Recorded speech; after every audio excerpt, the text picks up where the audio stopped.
My argument is, did things have a value in the Middle Ages? It is an absurd question, obviously, but I am hinting here at the difficulties experienced by historians of the Middle Ages economy, and more specifically of the early Middle Age economy. That means between the 9th and 13th century. And I will primarily focus on this. One of these difficulties is that medievalists cannot easily appeal to quantification techniques. We have very few figures, and more generally, we cannot use numbers when studying trade, production, and consumption. First, quantitative data is scarce. Second, available data asks questions that may go beyond that of the value of things. And in fact, historians usually dodge this question. Addressing it compels one to focus on the relationships entertained by things themselves, while the current trend is to zoom in how people related to each other via the things that they owned, exchanged, or produced. When asking how people valued things and how value was measured, historians have to combine observable facts that can be measured, quantities, with observable facts that cannot be measured, the agent's goals. Regardless of the agent's goals and regardless of their nature, whether commercial or not, the satisfaction of such goals rested on an accurate knowledge of which goods and services each party to an exchange was ready to buy. Any transaction, whether monetary or not, presupposed standards of comparison known to all the parties and thanks to which the value of things could be assessed. In the Middle Ages, and more specifically in the early Middle Ages, the units of accounts and the mediums of exchange used in transaction could be anything.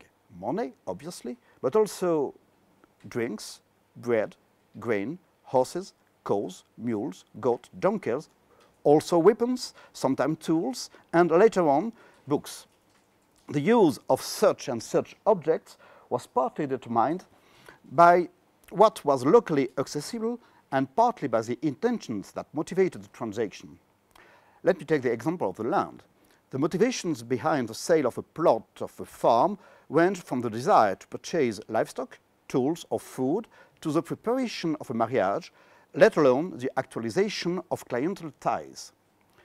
The value of the objects used for transaction was very often assessed in reference to some money, and such objects were thereby latched on to this money. Whether this money was but an unit of account or full-blown money is a problem. Since the end of the 8th century and the great monetary reform enacted by Charlemagne, European societies, including in the co-religion empire, had access to effective, albeit hardly abundant, monetary instruments. Charlemagne instated a three-tier system unified thanks to a set of equivalence rules. The pound, livre, libra, and the sou, solidus, or shilling, were units of account whose only function was to measure the value of things. Only the denier, denarius, circulated. It is widely argued that the liberating power of the silver coin, the denarius, fostered transaction of medium range on food markets, essentially. The denarius had a single divisional coinage, namely the obol. Its use, the denier use, was hardly systematic, and the amount in circulation was not sufficient. Until the 13th century, the denier did not come in larger denominations. As a result, using the denier for denarius for transactions of great value would compel one to handle great quantities of little silver coins. You have to pay £1, you have to have 240 denarii, 240 coins, and that could be difficult anytime, sometimes. The equivalent rules were advantageous not only because measuring values of any side was made possible by the coexistence of these units of account, but also because the rules allowed conversions with the other system established in the Mediterranean basin, namely the bimetallist gold, silver, dinar, dirham system in Arabic lands. The system instated by Charlemagne thrived during the remarkably long period going from the 9th to the 19th century. At its inception, this monetary system was meant to go hand in hand with the reform of the weight, volume, and distance units, which failed to be enacted. And the promoters of this reform certainly intended to relate to each other the units of measurements of objects to the units of measurements of the value of objects. But only the monetary reform came through.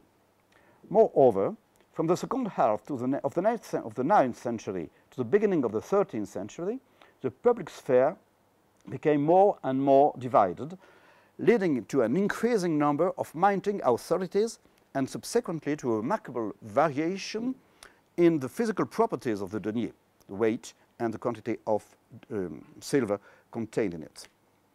The growing heterogeneity of the denier was paralleled with the coming apart of the units of measurement. Establishing equivalence was still perfectly possible. Experts in conversions knew the relative values of the different currencies and were able to compute the exchange rates. Similarly, experts in the assessments of goods and services were able to gauge the value of things even when coins were available in sufficient amounts. From the 9th century onwards, the introduction of two units of account, the livre, pound, and the sou, led to the breaking down of the three functions of money: unit of account, medium of exchange, and store of value. For instance, in the 10th century Galicia, no money was in circulation, and the mediums of exchange that were used were but more or less precious manufactured goods whose value was assessed in sous. When full-blown monies were nevertheless appealed to, either as units of account or as mediums of exchange, they were to be considered to be but precious items of a particular kind, whose worth was not given by the face value, but assessed by the weight of gold or silver that they contained. Money is an object. The transactions for which such full-blown monies were used were then very much comparable to a sophisticated kind of barter, in which the assessments of the goods required the use of an abstract measurement unit. Symmetrically, the store of value function could be performed by any sort of object. As I said at the beginning, land quite often played this role. People sold plots of land in order to purchase goods that they were sought after, either because they were essential to one's survival or because they afforded prestige to their owner. As a result, purchasing plots of land was primarily motivated by the ability of land to store value. Land dowries, for instance, often performed this function. Such lands were the first to be sold in the event of financial difficulties, or female goods are sold when there are some problems, or if some good had to be mobilized in a farm for the purpose of production, to buy a cow or to buy an ox, for instance. Generally speaking, the goods exchanged for land were either related to the sphere of production or to conspicuous consumption. Horses, cows, mules, and donkeys, all commonly used as transport or traction devices, were frequently traded for lands along with goods of any sort, of any price range. As a result of these purchases, the owners acquired a social position in virtue of the goods they possessed, even when such goods usually retained their exchange value. But the nature of the good and the seller's social rank impacted on the buyer's social position. The need for a horse or a weapon that can be satisfied through the sale of some land did not have the same social meaning as the need for a beast of burden. The owners of such goods, when they were ready to trade them for lands, acquired a social rank similar to that of lords. They offered protection to their dependents, both warriors and peasants. They ensured that the needs arising from the cultivation of land were met, and they also saw to it that warriors under their protection had what they needed to maintain their military rank. All these lords enjoyed the same legal status, even if such a status materialized in different ways according to the nature of the goods they exchanged for lands. Assessing the value of goods had to be done somehow, regardless of the diversity of payment processes. As a result, accounting documents had to mention the value of the goods and specify the payment process. Expressing the value of a good in solidi could go hand in hand with using res valentes, that is, goods of similar value, as medium of exchange, in which cases accounting document exhibited the mention de mea mobilia valente tot, that means of my movable goods for such and such exchange value. The solidus, sometimes the pound, but never the denarius, was used as a measurement unit of all kinds of goods employed as medium of exchange. Archivists mention vacae solidares as well as boves solidares, and that means cows or oxen which were worth one and only one solidus, and which could be substituted for a full-blown money, except the fact that it is not very easy to have with me a cow or an ox instead of money. Similarly, wet volume were sometimes used as both mediums of exchange and gauging tools. As a result, there was room for more fine-grained value assessments, and people could construct equivalences rule. In Galicia, always, sizable values were expressed in solidi, median ones in grain, the smallest ones in livestock. Material goods used in daily life were used as units of account and medium of exchange. Even if in the background such goods were latched on to full-blown monies, such monies were arguably creatures of fiction, for they did not circulate, or to be more specific, they did not circulate in the sectors of the society documented by existing archives, namely the middle peasantry and the low military aristocracy, the local social elite. This monetary system was often crippled by the absence of cash, or at the very least, by the lack of available monetary instruments in circulation. Even if the denier, the denarius, progressively became the dominant currency, and even if this monetary system was overall effective, archaeological excavations have shown that there was no money in circulation in sizable arrears.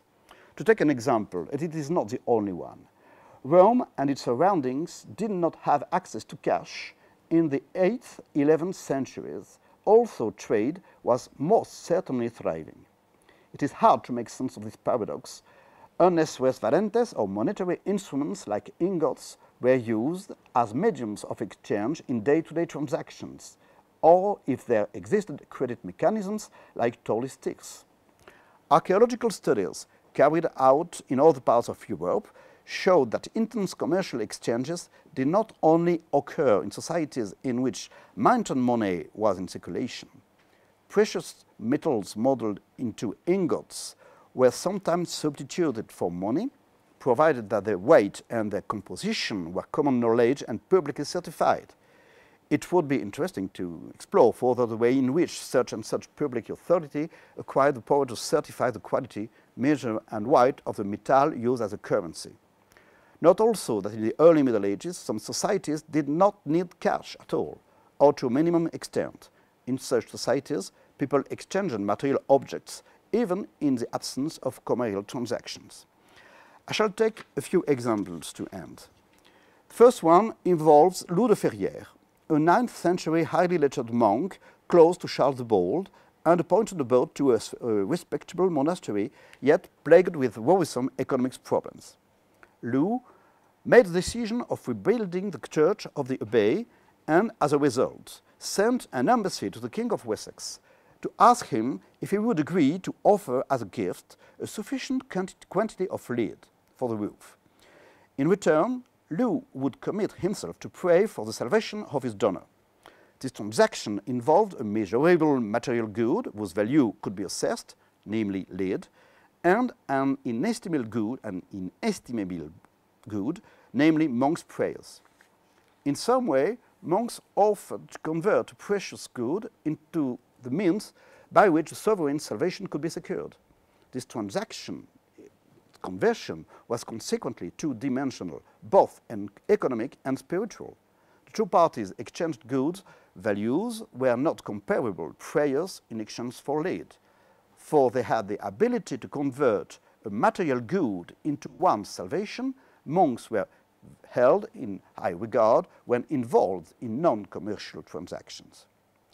Notwithstanding, the objects under consideration had some value well known to potential parties to transactions. Under certain circumstances, this value would be put to use. This leads me to a second example. Einhard, a member of Charlemagne's entourage, was the abbot of the monastery of Seligenstadt, a very great monastery. He too decided to rebuild the church of his abbey and had to deal with the same sovereign, namely the King of Wessex.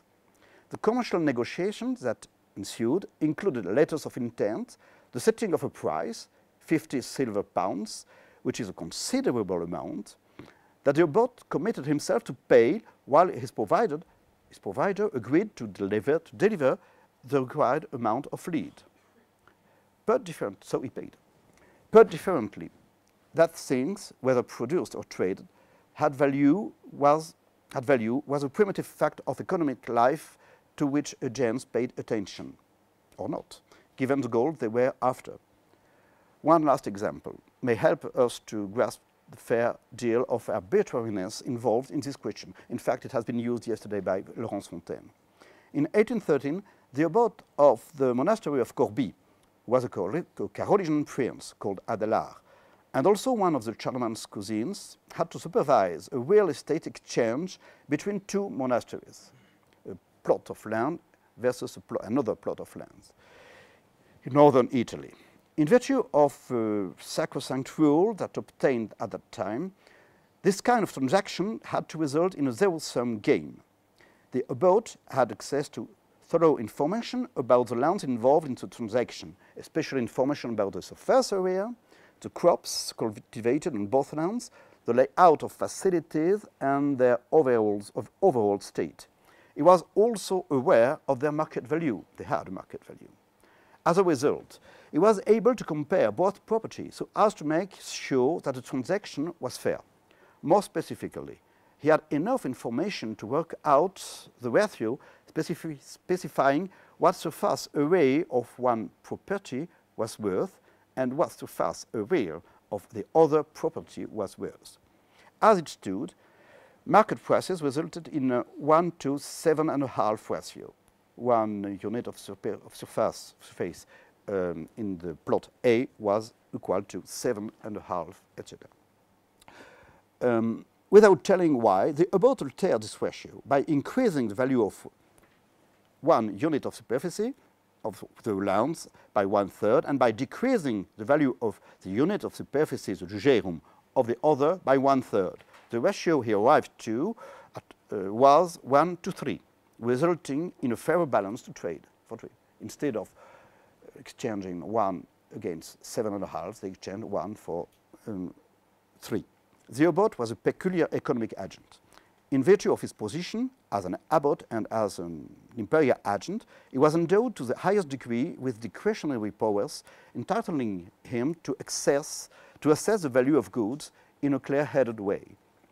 For market prices were driven by profit-seeking behaviors, they were not necessarily fair, hence the fact that the abbot was entitled to alter market prices. Monks had a duty to make sure that transactions met the demands of justice. This duty and the power to alter market prices that went with it flew from monks' ability to convert material goods into one's salvation. That means their ability to go back and forth between different value systems. To conclude, people from the early Middle Ages faced a highly complex problem. When measuring the value of things, they could help themselves to a variety of units of account that were sophisticated enough to assess the value of any item. But they did not have access to sufficient quantities of mediums of exchange, and economic life was, as a result, constrained by this relative scarcity. Furthermore, transactions were significantly informed by a variety of social norms, relationships of clientele or of dependency, the need to the search for salvation, and the consequences. As a consequence, valuing practices were essential to the way markets functioned, although they didn't stand in isolation from other equally crucial features of economic exchanges. People related to each other via things, or of which they knew the value, and valuing practices were consequently necessarily informed by the social context in which they occurred. Thank you.